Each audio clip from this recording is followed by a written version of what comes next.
20% के जो हमारे बेड है उसके ऊपर गवर्नमेंट 20% जो बीएमसी का रेट है उसके ऊपर इलाज होना चाहिए, वो भी 24/7। दूसरा, 4 बजे के बाद इधर कोई एडमिशन करने के लिए आता है जिसके पास पीला और केसरी राशन कार्ड हो, उसको ये लोग 400 रुपया चार्ज लेते हैं कंसल्टेंट, वो फ्री होना चाहिए, बीएमसी के रेट पे होना चाहिए और कोई उससे डिपॉजिट नहीं लेना चाहिए। वो 60% जो 60 बेड हमारे रिजर्व है उनके अंदर उनको एडमिट करना चाहिए। तीसरा हमारा मांग है यहाँ 7 हिल के ऊपर बीएमसी का 20% रिजर्व बेड के साथ लोगों के साथ यहाँ पे उनका बोर्ड होना चाहिए और अंदर की बिल्डिंग पे भी 20% जो वार्ड है उस पर वार्ड होना चाहिए। और चौथी हमारी डिमांड है महात्मा ज्योतिबा फुले जन आरोग्य योजना जिसके लिए आपने अप्लाई किया है उसको जल्द से जल्द फॉलोअप करके इम्प्लीमेंट कराएं। बीएमसीच्या नियमाप्रमाणे सर्व लोकांना फ्री उपचार 60 बेडावर मिळला पाहिजे, हा विषय आहे। चला आता तुम्ही ये बताइए ऐसी क्या वजह रही कि जब से अस्पताल शुरू हुआ है 20% लोगों को वो रिजर्वेशन नहीं मिला है, क्या रीजन क्या रहा है इसके पीछे? ॲक्च्युली आपण ऑलरेडी चालू आहे तिकडे ओपीडी बीएमसी ओपीडी ऑलरेडी चालू आहे सर हॉस्पिटल की बात कर रहे हैं हम, 60 बेड की बात कर रहे हैं, जो 20% रिजर्वेशन की बात कर रहे हैं। एक्चुअली कंसेशनल रेट में बीएमसी के रेट्स में ऑलरेडी पेशेंट्स एडमिट हो रहे हैं, लेकिन उसमें जो कोई चीज़ें शेड्यूल पे नहीं है या जो बाहर से लानी पड़ती है इसके लिए वो बिल थोड़ा सा आपको लगता है कि महानगर पालिका और इसमें थोड़ा सा फर्क दिखता है।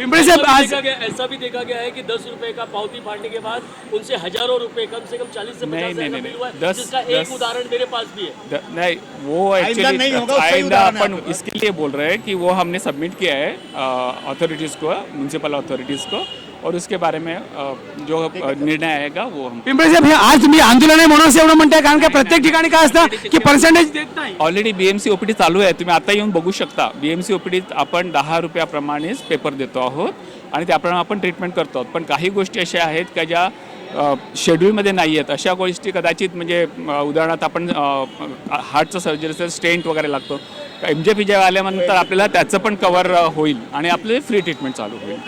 आज इतना बड़ा आंदोलन यहाँ पे देखा गया, एक छोटे से एक कार्यकर्ता की चिंगारी आग बन गई है, इतने बड़े माहौल पर ये क्रिएट हो गया है, मोर्चा क्या करेगा? हम लोग आग लगाने नहीं है, आग बुझाने आए हैं। जो गरीब मरीज हैं उनको 7 हिल हॉस्पिटल में बीएमसी के कायदा के हिसाब से, नियम के हिसाब से फ्री में इलाज होना चाहिए, फ्री में मेडिसिन मिलना चाहिए। ये इनके बीच एग्रीमेंट भी है 7 हिल्स का मैनेजमेंट। बात ये एक जरा सा एक कंप्लीट कर दिया तो बीएमसी आणि 7 हिल्स हॉस्पिटल दोनों के बीच का जो एग्रीमेंट है ना उसके हिसाब से ये है। बावजूद इसके यहाँ पे लूट चल रही है, गरीब मरीजों का शोषण हो रहा है, इसके खिलाफ ये आंदोलन है, मोर्चा है। और आज हमने मैनेजमेंट से बस इतना ही कहा है कि आज से जो 60 बेड रिजर्व है गरीब लोगों के लिए, जो एकदम से गरीबी रेखा के नीचे वाले आते हैं, ऑरेंज राशन कार्ड, उनको आप फ्री में बीएमसी के नियम के हिसाब से इलाज दीजिए। बाकी उन्होंने कहा कि जो और बीमारियां होती हैं वो नहीं दे सकते, उसके लिए महात्मा ज्योतिबा फुले योजना के तहत इनके पास अप्रूवल हो जाएगा। भाई 5 लाख रुपए तक के खर्च का इलाज फ्री में गरीब लोगों का यहाँ होगा। अच्छा, वो MJP तो पूरे हर तरह के लोगों के लिए, सिर्फ गरीब लोगों के लिए नहीं है, हर तरह के लोगों के लिए तो होगा। आज से हमने इनको अल्टीमेटम दिया है कि आज से गरीब से पैसा नहीं लेना, अमीर से जितना लेना है ले लो। सर, लेकिन बात ये थी कि जैसे आज आंदोलन है करके ये लोग डरते हैं, लेकिन इसके बाद कोई भी हॉस्पिटल, नानावटी हो कोई भी हो, लेकिन उसके अंदर विषय ऐसा होता है कि लोगों को मदद मिलती ही नहीं है। लेटर देने के बाद अगर कोई आमदार, नगर से खासदार का लेटर दिया तो भी हेल्प नहीं मिलती, तो इसके लिए सर कौन ध्यान देते? नानावती, लीलावती, कोकिलाबेन, सबका विषय लाइए, हम ऐसे ही जाएंगे। जिस तरह से आज महाविकास आघाड़ी एकजुट होकर यहाँ पर देखी जा रही है, इसे क्या समझा जाए? ऐसा है कि महाविकास आघाड़ी एकजुट है, ये तो आपने पिछले 2.5 साल पहले भी देखा है और अभी भी आगे आने वाले समय में देखने मिलेगा। और ये एक जो मुद्दा था वो सामान्य लोगों का मुद्दा था और उसके लिए आज रस्ते पे महाविकास आघाड़ी उतरी हुई है। प्रमोदजी, आपण बघताय ज्या पद्धतीने आज गेली अनेक वर्ष तुम्ही या 7 हिल्सच्या जवळ आहात, पण ज्या पद्धतीने जे लोकांना ट्रीटमेंट मिळाली पाहिजे ती ट्रीटमेंटबद्दल नेहमीच आरोप राहिलेला आहे। ह्याच्या आधी सुद्धा तुम्ही हा विषय तुमच्या कानावर आला होता का? अनेक वेळा या विषयासंदर्भात सभागृहामध्ये सुद्धा आणि ज्या वेळेला हेल्थ कमिटीमध्ये हा जो विषय आला आहे त्या वेळेला हा विषय घेण्यात आलेला आहे। याच्यापूर्वी सुद्धा या प्रशासनाचं म्हणजे या 7 हिल्सचं प्रशासन ज्या पद्धतीने वागायचं सामान्य लोकांशी त्याच्या विरोधात प्रत्येक वेळेला आवाज उठवण्यात आलेला होता। प्रमोदजी, अगदी तुम्ही हॉस्पिटलच्या जवळ आहात, कशा पद्धतीने याच्यामध्ये तुमचं लक्ष राहील? पूर्वी पण याच्या अतिशय बारकाईने लक्ष होतं आणि आताही महाविकास आघाडी या नात्याने महाविकास आघाडीचा एक घटक म्हणून आमचं बारकाईने याच्यावर लक्ष आहे। हमारे साथ मोहसिन हैदर जी, आज 7 हिल्स का जो विषय लेकर आप सामने आए हो, मोहसिन जी आप हमेशा लोगों के लिए भागते हो, ये सब विषय आते हैं तो आपको कैसा लगता है मन में? नहीं कि तकलीफ होती है, क्योंकि जो हक है गरीबों का उसको हक लेने के लिए सड़क पे उतर के आना पड़ता है।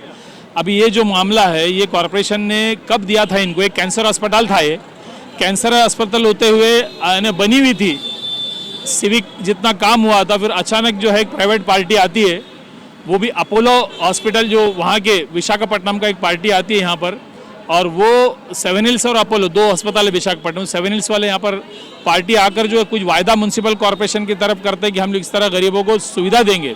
पहली चीज़ तो इस तरह प्राइवेट पार्टनरशिप के तहत म्यूनसिपल कॉरपोरेशन को देना ही नहीं चाहिए।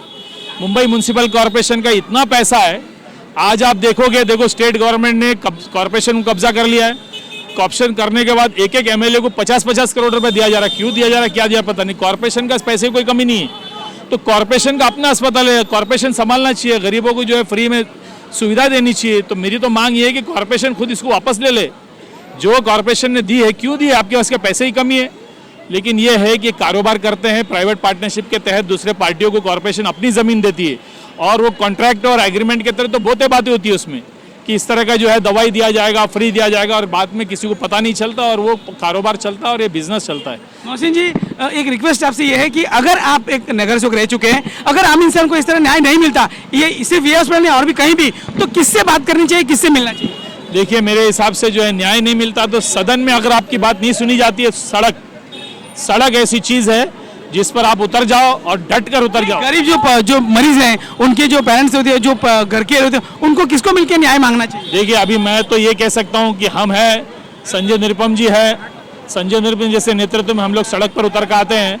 ऐसे नेता है आज भी संजय निरुपम जैसे नेताजी, जिनकी वजह से हम लोग सड़क पर उतर, तो आप लोगों से मिल सकते हैं? बिल्कुल बिल्कुल। हम तो हमारे दफ्तर में दरवाजा ही नहीं है, कभी कोई भी आ सकता है। आपल्यासोबत राष्ट्रवादीचे अशोक देसाई साहेब आहेत. अशोक देसाई साहेब, आपण खूप सगळ्यात जुने कार्यकर्ते म्हणून जर आपण ओळखलं तर अंतरीचे तुम्ही कार्यकर्ते आहात, तुमच्यासोबत हे पण आहेत. विषय असा आहे की ज्या पद्धतीने हे जे 1 रुपयामध्ये हे एवढं मोठं हॉस्पिटल दिलं जातं, पण शेवटी गरिबांसाठी आंदोलन करावं लागतं, हा काय विषय साहेब? कारण की हे फार चुकीचं आहे साहेब. हे ह्याच्याकडे सुरुवातीला कोणी गांभीर्याने पाहिलं नाही, पण जशा लोकांच्या तक्रारी यायला लागल्या, कारण सुरुवातीला राजीव गांधी जन आरोग्य योजना होती, त्यामुळे लोकांना त्याचे इलाज होत होते, पण 18 पासून ही योजना बंद झाली आणि फक्त बीएमसीची ओपीडी जिथं सुरू झाली, ओपीडीच्या ॲड म्हणून लोकांची जी लुटमार या हॉस्पिटलवरून सुरू झाली, या असे लोकांच्या तक्रारी यायला लागल्यामुळे सगळ्याच्या निदर्शनास आल्या आणि त्याचा आज हा उद्रेक झाला. साहेब, आजच्यानंतर तुम्हाला विश्वास आहे की ह्या आंदोलनानंतर फरक पडेल? नाही पडलं तर पुन्हा याच्यापेक्षा अन्य वेगळ्या पद्धतीचं आंदोलन आम्हाला महाविकास आघाडीच्या वतीने करावं लागेल, पण आम्ही गोरगरिबी लोकांना याचा लाभ मिळेल यासाठी सतत प्रयत्नशील राहणार आहोत. समाज सेवा में काम करते समय कैसा लग रहा है कि 1 रुपए में इतनी बड़ी लीज पे जगह मिलने के बाद भी लोगों को सेवा नहीं मिलती? ये हर जगह ऐसा चालू है, ये कोई नई बात अच्छा नहीं, क्योंकि जब तक जनता जागरूक नहीं होगी ऐसे होंगे, क्योंकि आज की जो गवर्नमेंट एकनाथ शिंदे वो तो पूरा शोषण पे है, तो ये कोई आश्चर्य नहीं होगा. अब यहाँ की जनता ने लड़ना और लड़के न्याय लेना. सर, अभी आपको क्या लगता है कि इसके ऊपर किसका ध्यान होना चाहिए कि ये गरीबों को न्याय मिले? ये एकनाथ शिंदे मुख्यमंत्री ने इस पे ध्यान देना चाहिए और सारा चीज सुविधा करके लेना चाहिए. आपका कैसे ध्यान रहेगा इसके बाद, क्योंकि आप भी समाज में अभी जो आज निवेदन दिया है उसका उत्तर का इंतजार करेंगे, उसका महाविकास आघाड़ी के लोग बैठ के उसमें आंदोलन की भूमिका में आ जाएंगे. एआईसीसी के हमारे जो मेंबर है कांग्रेस के महाराष्ट्र के संजय वाल्मीकि जी, तो संजय वाल्मीकि जी, संदीप वाल्मीकि जी, बहुत बड़ी बात है कि आप इतना युवा नेतृत्व और एक ये बड़ा विषय आपने उठा के आज इसको आंदोलन के रूप में लाए. क्या आपकी इतनी मेहनत रही और आपको क्या नजर में आया कि इसको आंदोलन में लेना चाहिए? देखिए, ये तो आज सिर्फ शुरुआत है. 7 हिल हॉस्पिटल में एक बहुत बड़ा भ्रष्टाचार है, ये एक स्कैम का सबसे बड़ा गढ़ हो सकता है. हमें लगातार कंप्लेंट आ रही थी यहाँ के लोकल रहवासियों की कि यहाँ के अस्पताल के अंदर 10 रुपए की पावती फाड़ी जाती है और उसके बाद उन्हें 20-20 हज़ार रुपए का, 40-40 हज़ार रुपए का उनको बिल दिया जाता है.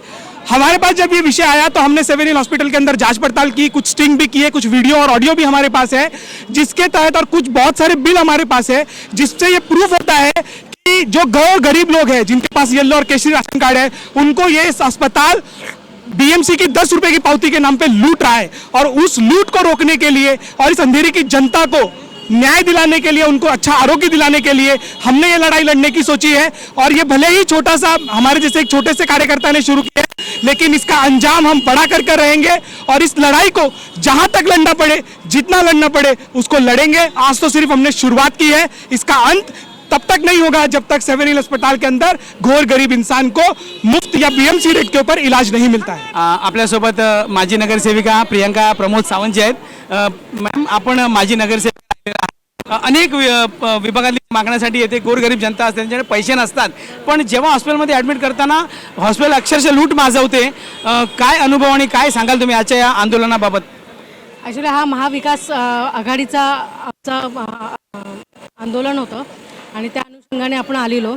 गेल्या 2 वर्षामध्ये कोविडमध्ये 7 हिल्सने खूप चांगलं काम केलेलं, पण त्यानंतर काय झालं की प्रशासनाची उदासीनता, त्याच्यामुळे हे हॉस्पिटलमध्ये जी राजीव गांधी योजना होती ती बंद झाली. त्यानंतर महात्मा फुले योजना आम्ही बरेच वेळा पाठपुरावा केला ह्या गोष्टीसाठी की महात्मा फुले योजना सुरू करून जे गोरगरीब आहेत त्यांना न्याय मिळण्यासाठी, पण प्रशासन उदासीन असल्यामुळे या काय गोष्टी साध्य होत नाहीत आणि येणाऱ्या प्रत्येक व्यक्तीला मग थोडासा त्रास सहन करावा लागतो. जी बिलं आहेत ती कमी करून मिळत नाही आहेत. साधारणतः कसं झालेलं आहे की लोकांचा एक BMCने त्यावेळेस कोविडमध्ये घेतलं असल्यामुळे लोकांचा असा समज आहे की हा आपला हॉस्पिटल BMCचं आहे, पण जेव्हा आपण चौकशी करतो तेव्हा BMCने हा घेतलाच नाही असे उत्तरं दिली जातात. त्यामुळे हा जो आहे त्रास नागरिकांना होत आहे. जास्त त्रास कशामुळे होतोय? कारण का सध्या नगरसेवक जागेवर नाही आहेत, त्यामुळे जास्त त्रास होतोय. अगदी बरोबर, कारण की कसं आहे की जेव्हा नगरसेवक असतील ते ह्या गोष्टीला आम्ही वाचा फोडू, आम्ही आमच्या महानगरपालिकेच्या सभेमध्ये हा विषय घेऊ आणि ह्या विषयावरती काहीतरी लोकांना एक तोडगा मिळेल अशा पद्धतीने काहीतरी काम करू. कारण की एक चांगली वास्तू बनून तयार आहे. जर राज्य सरकारने तुम्ही आज बऱ्याचशे हॉस्पिटल घेत आहेत, पण जो हॉस्पिटल ऑलरेडी तयार आहे त्या हॉस्पिटलला तुम्ही BMCचं करा आणि BMCच्या माध्यमातून लोकांना सेवा द्या ना. आमची हीच मागणी आहे की हे हॉस्पिटल बांधून तयार आहे, तुम्ही नवीन हॉस्पिटल बांधण्यापेक्षा हे ऑलरेडी तयार आहे ते ह्याला घ्या आणि लोकांना त्याचं सेवा द्या. या विभागाचे नेते आणि अंधेरी विधानसभा मतदारसंघचे संघटक माजी नगरसेवक श्री प्रमोद सावंतजी, आमचे जिल्हाध्यक्ष श्री क्लाइव डायस साहब, NCPचे नेते माझे जुने मित्र अशोक देसाई जी, राजेश शर्मा जी, शिवसेना NCP है, लक्ष्मण पुजारी जी, शिवसेना NCP और कांग्रेस के सभी कार्यकर्ता आणि ज्यांच्या प्रयत्नामुळे आज कोई अस्पताल बना है.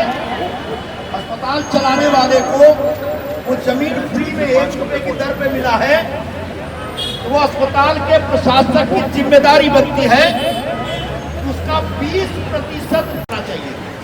नहीं किया, उस मरीज से पैसे लिए. जब इनके पास बिल आया तो इन्होंने इन्वेस्टिगेशन किया और उसके बाद इन्हें चिट्ठी पत्री लिखी कि 60% जो 60 बेड हुए हैं उसमें जो भी इलाज होगा फ्री में होना चाहिए. सवाल हमारा नहीं है, मेरे लिए नहीं है, संदीप वाल्मीकि के लिए नहीं है. यह विभाग में रहने वाला है कि गोर गरीब जो मजदूर मरीज हैं, जिनका राशन कार्ड, जिनका जो एक ऑरेंज कलर में आता है, जो गरीबी रेखा के आसपास के लोग हैं, जो गरीब माने जाते हैं भारत सरकार की तरफ से, महाराष्ट्र सरकार की तरफ से, ऐसे गरीब लोगों का इलाज फ्री में होना चाहिए. जब मोर्चा की घोषणा हो गई तो कल इनके पास BMC के एक ऑफिसर का लेटर आता है, तुम्ही मोर्चा काढू नका, आम्ही तुमच्या बरोबर बसण्यासाठी तयार आहोत, कधी तुम्ही सांगा आम्ही बसतो. इनने पूछा क्या करना कर नहीं. अगर अस्पताल में भ्रष्टाचार है तो इस भ्रष्टाचार का खुलासा अस्पताल के गेट पर ही होगा, किसी मीटिंग में, किसी ऑफिस में नहीं होगा. आज यहाँ 7 हिल हॉस्पिटल में सेवा करते रहिए, लेकिन आज के बाद, आज से, अभी से जो भी मरीज अपने एक गरीबी रेखा के तहत वाले जो लिमिट है, लिमिट के अंदर वाले लोग आएंगे, उन सबको फ्री में इलाज करके देना पड़ेगा. अगली बार अगर किसी गरीब मरीज से आपने पैसे वसूले, उसको लूटा, तो हम यहाँ रुकने वाले नहीं है. अगली बार हम अंदर घुसने वाले ही बता देते हैं. अरे कोण म्हणतो देणार नाही, अरे कोण घेतोय देणार नाही अरे सगळे आमच्या हक्काची अरे सगळे आमच्या हक्काची